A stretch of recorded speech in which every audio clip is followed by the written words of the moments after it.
Mas aí, ó, sim, mas ser o cara da internet te coloca numa posição também que tu é meio jovem demais pros caras te respeitar, não é não? Nossa, você tá falando do meu drama, né? O meu drama, que agora é o seguinte, eu fui aprendendo algumas coisas, né? E esse aqui, vamos dizer, como pré-candidato, é a terceira entrevista que eu faço com você, uma no final do ano passado, outra no Flow News aqui esse ano e agora. E assim, nessa trajetória, né, eu fui aprendendo a ser pré-candidato, uma das coisas que eu aprendi caras do mercado, caras da grana e a política, eles não respeitam muito suas ideias. Eles só respeitam a força, e a força é pesquisa. E algumas pesquisas. E eu fui em muitos podcasts de mercado financeiro, eu visitei aquela Faria Lima inteira, rodei setores, rodei agro, rodei comércio, rodei indústria. Ideias incríveis, mais bacana. Guarda ali fora, quer um cafezinho? Até você começar a aparecer. Quando você começa a aparecer, bem as pesquisas, aí tudo muda de figura. E aí vem um certo estranhamento, porque eles tendiam a não levar a sério, justamente por eu ser um cara de internet. O que eu quero dizer? Eu não tinha muitas intenções de voto, mas eu tava, com 3%. O Zema tem 3% até agora. O Caiado, o governador, tem 3% até agora. Agora, o meu 3% valia menos do que 3% deles, porque eu não era um 3% de um político testado. É 3% de um cara de internet.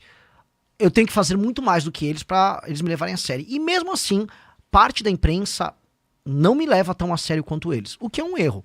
É um erro muito grande da imprensa, porque qualquer um hoje que trabalha com dados de internet, sabe, volume, engajamento, número em redes, engajamento por usuário, ou pegar as principais pesquisas mais sérias que tem, a Atlas hoje é mais séria, vê que eu tô muito, muito acima, não só dos governadores, mas engajamento acima do Flávio, do próprio Lula. Engajamento do Instagram, o Lula nem tem.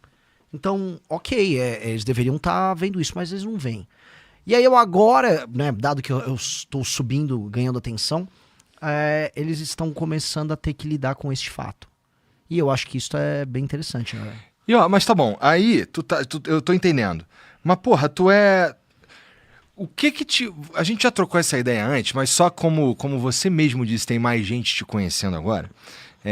Cara, tu é então tu não é um administrador, tu é um comunicador que quer virar presidente, então. Não, eu também sou um administrador. Porque aí entra a minha outra faceta. Porque se for pegar eu no MBL...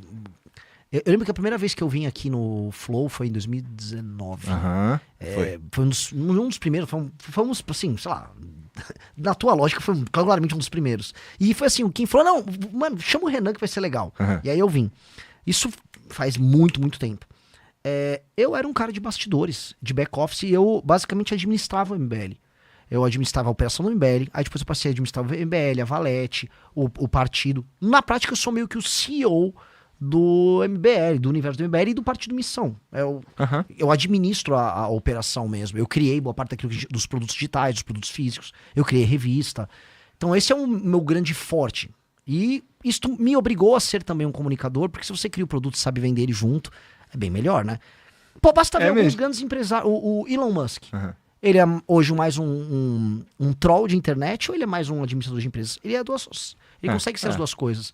E eu acho que é necessário você ser um grande administrador para ser um político ou ser um empresário. E ser também um comunicador. Você tem que ser as duas coisas ao mesmo tempo. Importante mesmo. E aí, cara, como tu tava falando aí, tu tava com 3%, e aí o mundo... E aí a vida acontece, né, cara? O Brasil, ele é um lugar tão interessante que aí a gente começa a ter...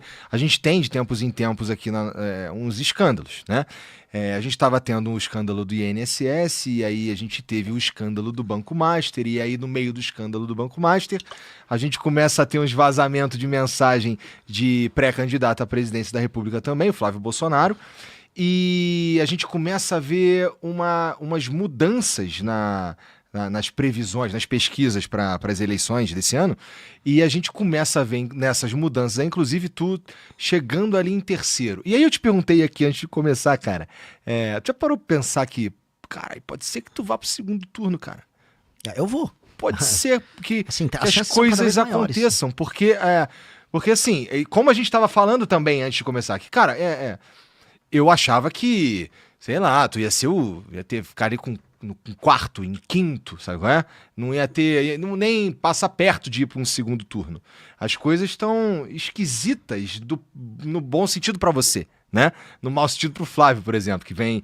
Não é que o Lula, com o derretimento, com a perda de votos ou com a perda de intenção do Flávio, o Lula ganhe, mas ele ainda perde, né? E é bom pra tu, por exemplo. Sim, eu vou dar um exemplo de algo que eu tava comentando com um jornalista. Eu falei assim, mas como pode, né? Vocês realmente têm... A estrutura de vocês é mínima. Um jornalista que eu tava agora na Bahia, ele falou... Aquele carro de vocês, eu falei assim, aqueles 2 carros, não é um carro só, é 2 carros, não estamos tão pobres assim. Os 2 carros são nossos. Mas você tá rodando de carro mesmo? Sim. Mas você veio pra cá como? De carro. Porque era, sei lá, de Salvador, já eram uns 500 km de Salvador. Mas você veio de Salvador de carro? Eu vim de Salvador de carro. Tá. Aí ele falou, mas como é que você pretende ganhar deles? Eu, de carro. Aí eu falei, deixa eu explicar uma coisa. Você acha que ele fez, os meus concorrentes, o Flávio, ele fez um grande investimento em estar no PL, ele tem um nome Bolsonaro e tal. Mas pensa o investimento que eu fiz. É um investimento que você não vê. Eu não estou no Banco Master. O quanto isto vale em termos de investimento político? O quanto vale em termos de investimento político eu não estar no escândalo do INSS? O quanto vale em termos de investimento político eu não ter me associado a vagabundo, eu não estar andando com um cara, sei lá, de milícia aqui, de comando vermelho ali, de não pegar grana com vagabundo? Isso é um investimento. Ele não aparece ser um investimento porque parece que eu simplesmente fiquei parado não fazendo coisas. Mas eu estou na política, eu estava montando um partido político e enquanto eu fiz isso, eu abdiquei de todo o lucro político, de ter grana fácil, de puxar o saco, sabe, do político certo na hora certa. Podia ter puxado o saco do Marçal em 24, todo mundo nosso crescia. Podia ter puxado o saco do Bolsonaro, podia ter puxado o saco do Nicolas, como tem uns que puxam. E aí eu ficava subindo de escadinha em escadinha.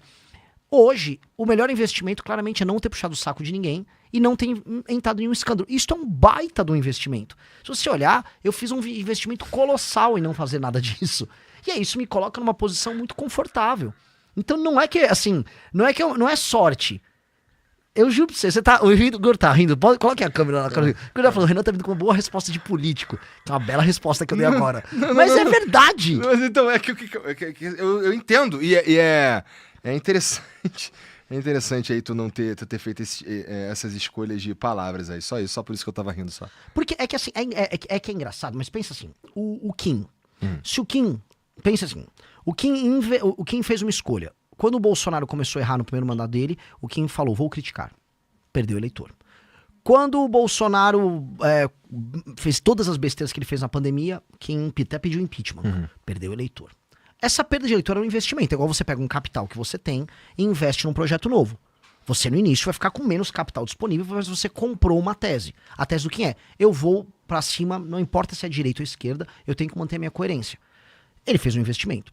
Esse investimento, né, entra o Lula, o Kim não entrou em orçamento secreto, que ele podia ter escolhido assim, eu vou pegar essas emendas, vou desviar as emendas igual os outros deputados fazem, transformo isso numa grana, boto um pedaço no bolso, com essa grana no bolso eu contrato uma equipe paralela de rede social pra mim. Quantos não fazem isso?